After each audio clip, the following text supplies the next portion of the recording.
कन्नड तालुक्यातील दिव्यांगाच्या प्रलंबित मागण्या आणि शेतकऱ्यांना सरकारकडून कर्जमाफी दिली जात नाही, यामुळे मी जीवनाला वैतागलो अशा संवादाची ऑडिओ क्लिप सोशल मीडियावर व्हायरल करून एक दिव्यांग शेतकऱ्यानं घेतली पैठण इथं जलसमाधी। त्र्यंबक कडुबा धोत्रे उर्फ धोत्रे महाराज व 49 राहणार नेवपूर तालुका कन्नड असं या शेतकऱ्याचं नाव। दिव्यांगाच्या विविध मागण्यांसाठी रविवारी जिल्हाधिकारी कार्यालयासमोर लक्षवेधी उपोषणात ते बोलत होते, परंतु दुर्दैवी भाग प्रशासनामुळे एकाचा मृत्यू पहिल्यांदाच तालुक्यात झाला ही खूप मोठी शोकांतिका आहे। यावर प्रशासकीय भूमिका उपविभागीय अधिकारी यांनी तर मांडली, परंतु एकाला आपली जीवनयात्रा संपवावी लागली आहे, हीच दुर्दैव आहे।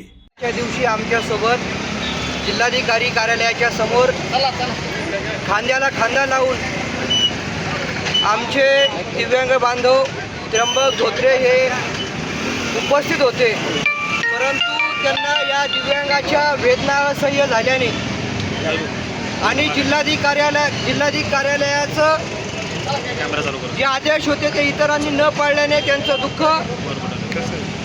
हे मनात साठवून त्यांनी जायकवाडी धरणार म्हणजे 26 जानेवारी प्रजासत्ताक दिनी दिव्यांगांच्या विविध प्रश्नावरती छत्रपती संभाजीनगर जिल्हाधिकारी कार्यालयावरती प्रहार दिव्यांग संघटनेच्या वतीने बच्चूभाऊंच्या आदेशानं दिव्यांगांच्या विविध प्रश्नांच्या बाबतीमध्ये आम्ही आंदोलन सुरू केलं।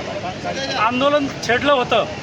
दिव्यांगांना घरकुल मिळालं पाहिजे, दिव्यांगांची कर्जमाफी झाली पाहिजे, दिव्यांगांचा सन 1995चा 2016चा कायदा याची अंमलबजावणी झाली पाहिजे।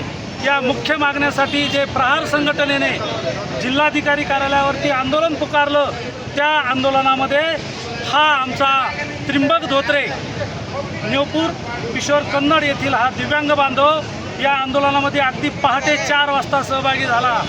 आणि ज्या वेळेस या दिव्यांगाच्या लक्षात आलं की सरकार आणि शासन कसल्याही प्रकारची दिव्यांगांच्या योजनांची प्रश्नांची अंमलबजावणी करत नाही, त्यावेळेस या दिव्यांगानं सुसाईड नोट लिहिली, एक व्हॉइस रेकॉर्डिंग तयार केलं आणि संपूर्ण सोशल मीडियावर टाकलं की शासन आमच्या दिव्यांगांना न्याय देऊ शकत नाही। तो आज बैल झाला अपंग, त्याची काल ऑडिओ क्लिप मी आत्महत्या करणार आहे अशा पद्धतीची ऑडिओ क्लिप देखील त्यांनी काल व्हायरल केली होती पहिली प्रतिक्रिया।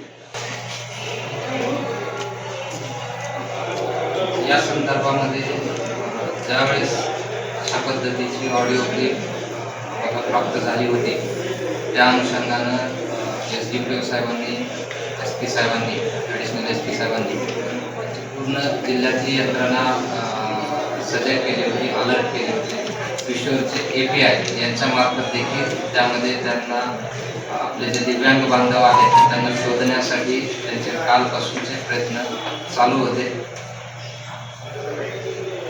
परंतु ते आपल्या जिल्ह्यामध्ये सापडले। इतर जिल्ह्यात ठिकाणी सापडल्या सुद्धा कदाचित विषय असता, पण आपल्याच कार्यक्षेत्रात आपल्याच जिल्ह्यामध्ये त्यांची डेड बॉडी आज सकाळी मिळाली।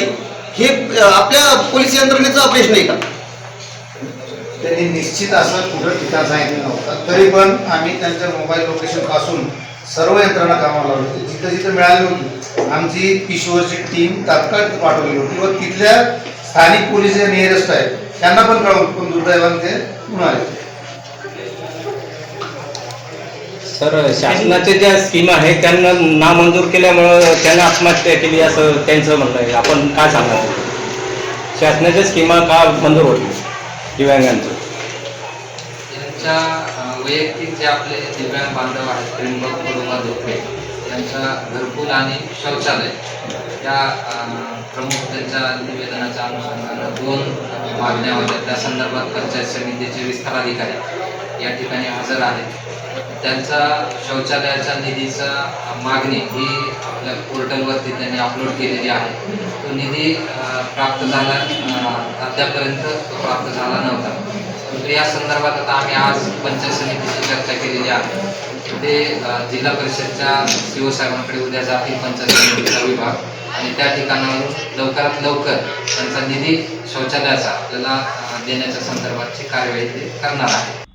NTV news Marathi, Chhatrapati Sambhajinagar.